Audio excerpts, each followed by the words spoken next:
mais rigor contra a mistura álcool e trânsito. Com a nova lei seca, as punições para quem for pego dirigindo embriagado ficaram ainda mais duras e as multas mais altas. As novas regras são um esforço para tentar diminuir a quantidade de acidentes de trânsito no país, que matam cerca de 43 mil pessoas todos os anos. O Fórum de hoje vai discutir a nova redação da chamada Lei Seca. Aqui no estúdio do programa eu recebo o diretor de Policiamento e Fiscalização do Detran do Distrito Federal, Nelson Leite, e o conselheiro da Ordem dos Advogados do DF, criminalista, Alexandre Vieira Queiroz. Mas antes, vamos assistir uma reportagem sobre o tema de hoje. A nova lei seca possibilita aos agentes usarem outras formas para identificar quem bebe e dirige. Se o motorista não aceitar fazer o teste do bafômetro e tiver outros sinais de embriaguez, poderá ser autuado. De acordo com a medida, o testemunho de agentes e também imagens podem ser usados para comprovar a embriaguez. O motorista não está sujeito apenas à multa de quase R$2.000 e apreensão da carteira de habilitação por dirigir sob efeito de álcool. Pode também responder criminalmente. Se condenado, a pena é de 6 meses a 3 anos de prisão. Este especialista lembra que o bafômetro passou a ser mais um instrumento para o motorista comprovar que não bebeu. De fato, o bafômetro talvez agora passe a ser mais um meio de defesa do que um meio de acusação. Por quê? Então, se o agente de fiscalização disser, olha, o senhor está embriagado, o senhor está com olhos vermelhos e tudo mais, se a pessoa não tiver ingerido bebida alcoólica, faz o bafômetro. Vai dar 0 e vai ser um meio de defesa e não mais de acusação. E não é só no trânsito que a fiscalização é rigorosa. O condutor de embarcação também não pode ingerir bebida alcoólica. Nos lagos, rios e oceano, a tolerância também é 0. O trabalho é feito pela Marinha, que também utiliza o bafômetro. Para quem não fizer o teste, a Lei de Segurança Aquaviária prevê a aplicação de punições administrativas. De 1/10 até 2,9, vamos assim dizer, numa medida mais precisa, nós retemos a carteira de habilitação e tiramos a embarcação de tráfego. Passou, além desse procedimento administrativo de reter a carteira e tirá-lo de tráfego, nós o conduzimos a uma autoridade policial local. Bom, eu gostaria de começar perguntando para o Nelson se esse endurecimento na lei vai trazer um efeito prático imediato, vai haver uma redução significativa, como se espera, dos acidentes de trânsito. Pois é, William, a gente espera que sim, né, o temor à lei, pelo menos no início, ela faz um efeito muito bom de diminuição de infração a essa regra. Então, a gente espera que, pelo menos nos primeiros meses, a gente já consiga um alcance de diminuir as abordagens de pessoas embriagadas ao volante. E com o decorrer do tempo que isso vá sendo assimilado e a cada vez que a gente for fiscalizar, que a gente pegue menos pessoas embriagadas. Esse efeito normalmente está ligado ao aumento da fiscalização. Deve acontecer também nessa nova lei seca uma força especial de início para uma conscientização da população? Não, na verdade, a gente vai continuar trabalhando no ritmo em que a gente estava. Claro que em determinados momentos do ano, festas, a gente sempre faz um reforço naquelas datas. Feriados prolongados. Mas no dia a dia, no cotidiano, nós temos já as operações determinadas, né? A gente, aqui no Distrito Federal, por exemplo, a gente faz 1 ou 2 operações por noite, todos os dias, já é uma rotina da nossa fiscalização, então essa rotina vai continuar. A tendência é que se a gente aumentar, pelo menos o que a gente observa é que quanto mais a gente aumenta o número de fiscalizações, quanto mais abrangente nós somos, mais flagrantes a gente pega. Uhum. E isso nos preocupa, porque demonstra que o hábito ali da sociedade permanece o de beber e dirigir. Perfeito. Alexandre, no início do programa eu lhe apresentei apenas como criminalista. Deixa eu pedir desculpas, porque, afinal de contas, você é presidente da Comissão de Ciências Criminais do OAB-DF. Feito a correção, gostaria que você contasse para a gente quais são as mudanças mais significativas na redação da nova lei. Bem, inicialmente, eu gostaria de agradecer o convite ao programa. Trata-se de uma matéria de suma importância para a sociedade. A nova lei, conhecida como a nova lei seca, ela trouxe realmente algumas mudanças significativas e a expectativa é que ela possa trazer realmente uma diminuição no consumo, a diminuição das pessoas que bebem e utilizam o veículo automotor. Nós podemos, entre as inovações mais importantes que a lei trouxe, nós podemos elencar a questão de se poder comprovar que alguém está sob a influência de álcool ou outra substância psicoativa que provoca dependência, não só através do bafômetro e do exame de sangue, porque isso para efeitos criminais, porque antigamente a gente passava por uma situação de que você pegava algumas pessoas de notório estado de embriaguez e você não tinha, o agente de trânsito, o policial, ele ficava de mãos atadas por conta do entendimento do Superior Tribunal de Justiça, que, diga-se de passagem, com a interpretação de acordo com a Constituição, de que ninguém era obrigado a produzir prova contra si, e é uma garantia constitucional e deve ser respeitada, mas hoje o agente de trânsito ele tem essa outra possibilidade, seja através de uma imagem, seja através de uma foto, através de testemunhas, através de um exame clínico e através do próprio depoimento do agente de trânsito, que tem, em princípio, ele tem fé pública, ou seja, até prova-se o contrário, aquela palavra do agente de trânsito, ela deve prevalecer.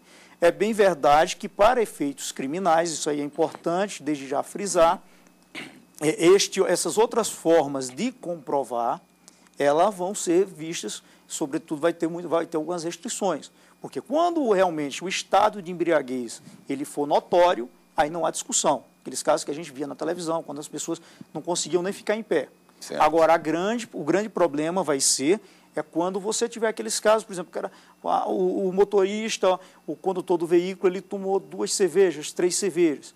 Então, vai ficar muito difícil de, através de um exame até clínico mesmo, e, quiçá, da autoridade de trânsito, verificar se aquela pessoa está acima daquele limite que a lei trouxe, de 0,3 para o bafômetro e 0,6 para o exame de sangue. Apesar de a lei falar não só mais nesse parâmetro, a lei fala se o condutor estiver com a capacidade psicomotora alterada. Mas isso aí é muito variável. Você tem pessoas que às vezes bebe um copo de chopp e pode ficar com a capacidade psicomotora alterada. E tem outras que não. Então vai haver uma dificuldade realmente em relação a essa questão da parte criminal. Agora, uma outra alteração louvável que a lei trouxe é a questão em relação à tolerância zero para fins da infração administrativa. Inclusive, a lei já estabelecia e continua estabelecendo que agora presume, se você se recusa a fazer o bafômetro, presume-se que você está automaticamente infringindo uma infração administrativa. Então, inicialmente, eu gostaria de destacar essas 2 alterações que eu acho que são as mais importantes nessa nova lei. Nelson, como a pessoa não é obrigada a produzir prova, como o doutor acabou de citar, ela também pode se negar a participar desse tipo de análise que o agente vai tentar fazer, se ela está embriagada ou não. O cara pode, por exemplo, eu não vou sair do carro, você não vai saber se eu estou tropeçando, se eu não estou, se eu não vou responder que horas são, qual o dia de hoje, o meu olho está vermelho porque eu estou com sono. Como é que sai de uma situação dessa? A partir do momento que a pessoa começa a não responder ou tentar, de alguma forma, fugir ali daquela abordagem, ela vai piorando a situação dela. Ela começa a infringir outros artigos do Código. Por exemplo, se eu ordenar que ela saia do veículo, ela precisa obedecer, senão ela já vai incorrer numa infração de desobediência. É mais uma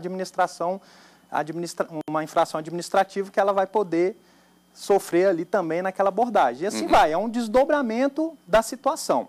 Normalmente as pessoas obedecem, elas acabam saindo, aí o agente de trânsito trava um diálogo com aquela pessoa e inconscientemente ela já está me passando as informações que eu preciso observar ali. Né? Ela vai falar, o hálito etílico ele é muito presente, né? É uma característica dominante em quem ingere bebida, seja pouco ou muito. O hálito ele acaba sendo a identificação mais fácil que a gente consegue fazer. E a fala arrastada, os olhos vermelhos. Então, ali naquele diálogo ali que eu estou perguntando, o senhor bebeu, de onde o senhor está vindo, para onde o senhor está indo, aquelas respostas que ele vai dando ali, em curto tempo ali eu já sei se tem indício ou não da bebida. Havendo indício, ela vai ser convidada a fazer o teste do bafômetro. Isso é obrigatório, a legislação agora veio ratificando isso, que a pessoa precisa ser convidada a fazer o teste do etilômetro, e a gente sempre vai fazer esse convite. Havendo a recusa, aí a gente parte para essa tentativa de identificar algo mais ali na capacidade psicomotora. A legislação nova já vem distinguindo o momento em que você pode autuar administrativamente e o momento em que você pode partir para a autuação criminal. Então, isso está bem específico agora na nova legislação, isso facilitou muito o nosso trabalho para isso.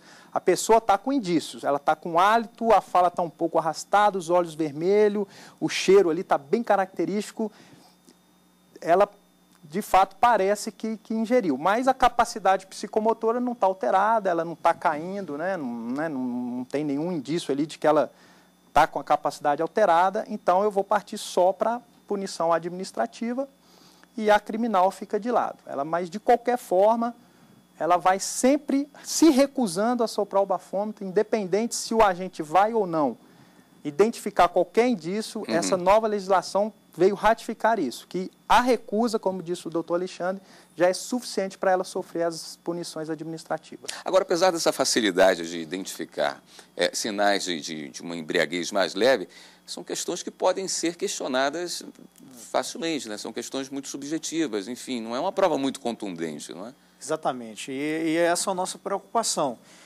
Na verdade, o que deve imperar é o bom senso, como o doutor Nelson falou aqui, é o bom senso da autoridade de trânsito, seja o policial militar ou o agente de trânsito. Uma solução que poderia ajudar, e aí daria mais legitimidade, não querendo tirar a legitimidade do agente de trânsito do policial, seria ter o acompanhamento de um clínico. Mas eu não sei se isso seria viável porque né? pelo menos numa blitz de uma proporção maior, você ter um apoio de um médico do Estado, um clínico, porque aí daria maior legitimidade para essa aferição quanto à questão da capacidade psicomotora, se está alterada mesmo ou não. Porque o que é que vai acontecer? Se não tiver com uma embriaguez notória, provavelmente o que é que vai acontecer? O cidadão, e principalmente se ele tiver um mínimo de conhecimento jurídico, ele vai, se ele for autuado por um crime, ele vai procurar um hospital, ele pode procurar um hospital, uma delegacia, convidar algumas testemunhas para comparecer com ele, para tentar desqualificar aquele laudo que foi elaborado pelo agente de trânsito que constou que ele estaria com a capacidade psicomotora alterada a ponto de ele ser processado criminalmente. Então, para evitar esse tipo de questão, uma sugestão seria utilizar um clínico, ou então, porque talvez fique inviável também você, quando verificar que existe essa alteração na capacidade psicomotora, encaminhar todas as pessoas para um hospital. Eu sei que talvez não seja viável em todas as blitz, mas pelo menos em determinadas blitz você já deixar com um clínico acompanhando, porque aí sim, se você tem um clínico, um médico, que dá um laudo dizendo que você está realmente com alguma alteração substancial, aí a legitimidade seria muito maior. Perfeito. Nós vamos para uma pequena pausa nessa conversa e logo depois do intervalo voltamos com o fórum. Fique aí, voltamos instantes.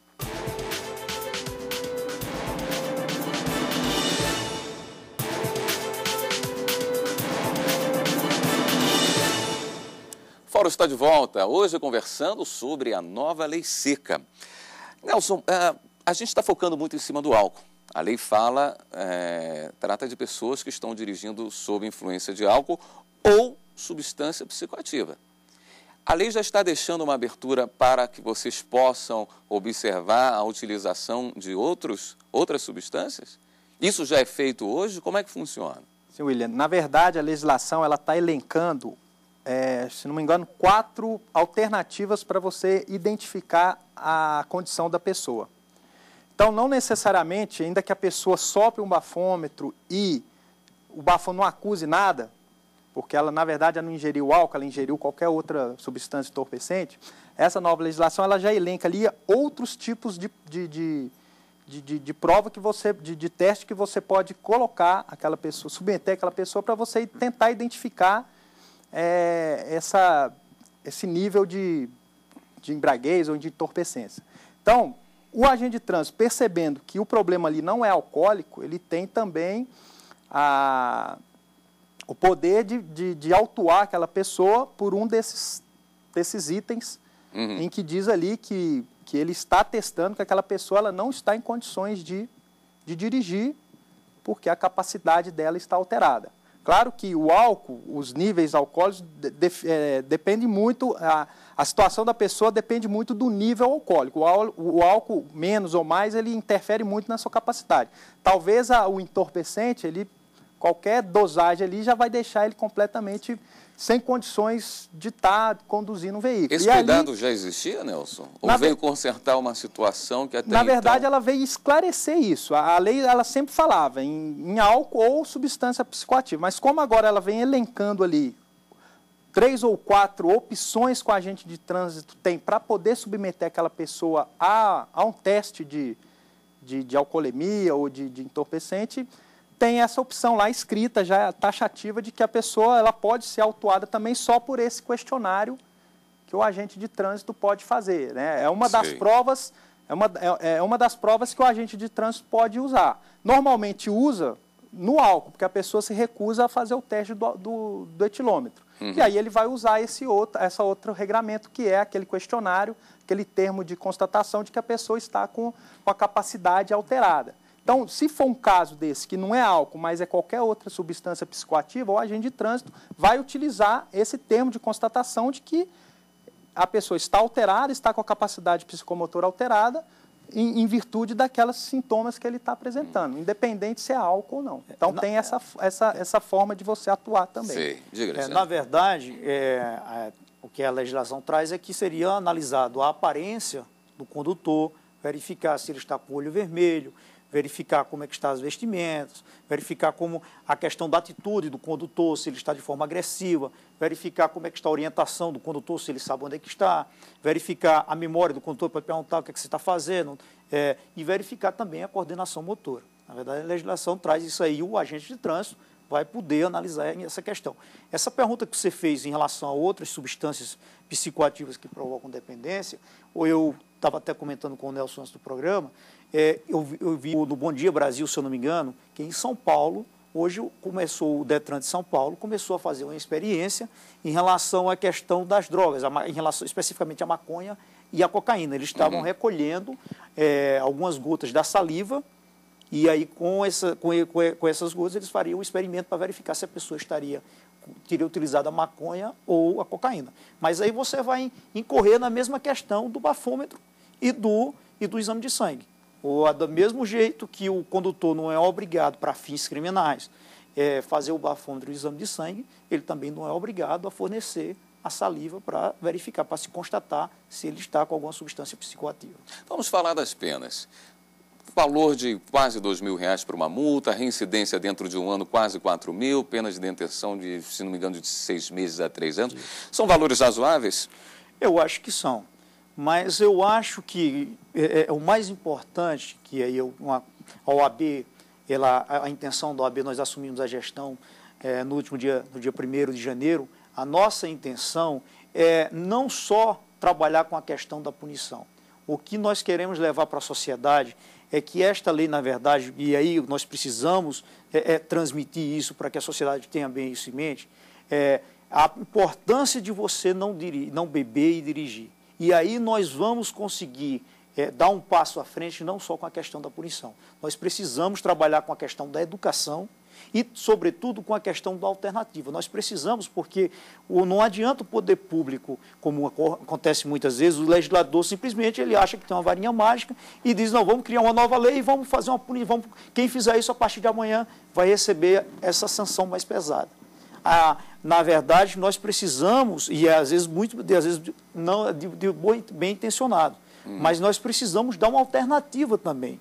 No Brasil, nós sabemos que nós temos um problema no serviço público de transporte. Nós não temos. São poucas cidades que têm metrô e têm um ônibus que realmente funcione. Então, nós precisamos, e aí no Brasil, a solução do transporte, ela passa invariavelmente pelo táxi. E é por isso que a OAB está abrindo as portas. A nossa intenção aqui na seccional do Distrito Federal é realizarmos um seminário. Vamos convidar o Detran, outros setores do poder público, vamos convidar a Associação de Bares e Restaurantes, vamos convidar os taxistas para nós conseguirmos arrumar uma solução, alguma alternativa, porque nós sabemos que nós vivemos num país tropical, existe toda uma cultura das pessoas no happy hour. Nós não estamos defendendo a bebida de forma alguma, mas existe uma cultura e nós não podemos, em relação a você poder sair para o seu restaurante e querer comemorar seu aniversário com a sua esposa, ou um outro problema que é com o jovem, que a gente sabe que o jovem às vezes tem um dinheiro contado para vai sair à noite, como é que ele vai fazer para poder se divertir. Então, o que nós estamos querendo é debater e dar uma alternativa. O táxi hoje, que seria essa alternativa, é muito caro. Então, temos que encontrar uma solução, seja através, via o poder público, para tentar, de alguma forma, diminuir algum imposto para que a tarifa diminua, ou diretamente com a Associação de Bares e Restaurantes, para tentar uma solução, fazer um convênio com os taxistas. Eu não tenho dúvida que essa também deve ser a intenção do Detran DF de, claro, educar. Esse aumento nos valores das multas faz alguma diferença no seu trabalho, no dia a dia? Não, para a fiscalização não. A fiscalização ela atua, ainda que pese que ela vai ali aplicar uma multa, algumas medidas administrativas, a fiscalização ela acaba com cunho preventivo. A partir do momento em que eu flagro o condutor embriagado e vou adotar as medidas administrativas, independente se ela vai ser presa ou não, vai levar a multa, vou recolher a habilitação e vou reter o veículo daquela pessoa, eu já estou cumprindo a minha meta, o meu objetivo. O objetivo do fiscal é eliminar o risco iminente. Então, a partir do momento em que eu abordo, que eu retiro aquela pessoa do volante, eu já estou cumprindo o meu papel, que é devolver a segurança, pelo menos momentânea, para o trânsito naquele momento, naquele contexto. Posteriormente, as punições que ela vai vir sofrer é que pode interferir na questão dela reincidir ou não nesse mesmo erro. Então, mas isso aí, para a parte operacional, prática do nosso trabalho, não tem nenhuma interferência. Perfeito.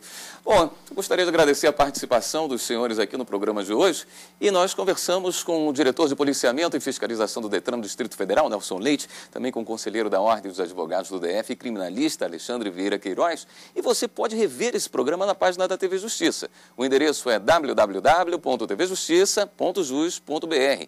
Envie também a sua sugestão para o programa. E-mail forum@stf.jus.br. Próxima semana tem mais uma edição do Fórum para você. Muito obrigado e até lá.